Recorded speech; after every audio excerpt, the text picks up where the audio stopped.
যারা আমার মতো নতুন নতুন ফেসবুক বা ইউটিউবে কাজ করার জন্য আইছেন, তাদেরকে আমি এই কথাটাই বলি, আপনারা যদি আসলেই কাজ করার জন্য আইছেন, ফেসবুক বা ইউটিউবে সফল হওয়ার জন্য আইছেন, তাহলে আপনাকে মেহনত করতে হবে, কষ্ট করতে হবে, তারপরে আপনি সফল হবেন।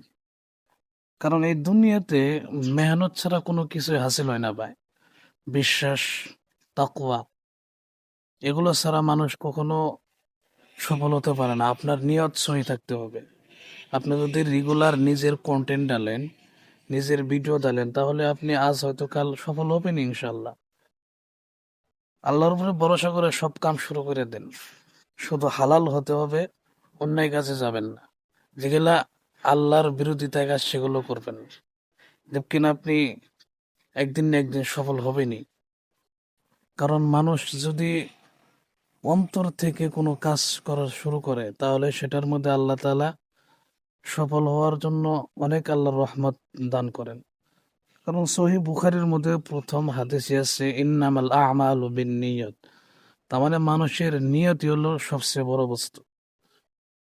ইখলাসের সহিত নিয়ত করবেন তো আপনি ফেসবুক বা ইউটিউবে সফল হবেন। কিন্তু আপনাকে ধৈর্য সহকারে কাজ করে যেতে হবে। যত ধৈর্য সহকারে কাজ করবেন তত আপনি ফেসবুক বা ইউটিউবে সফল হবেন।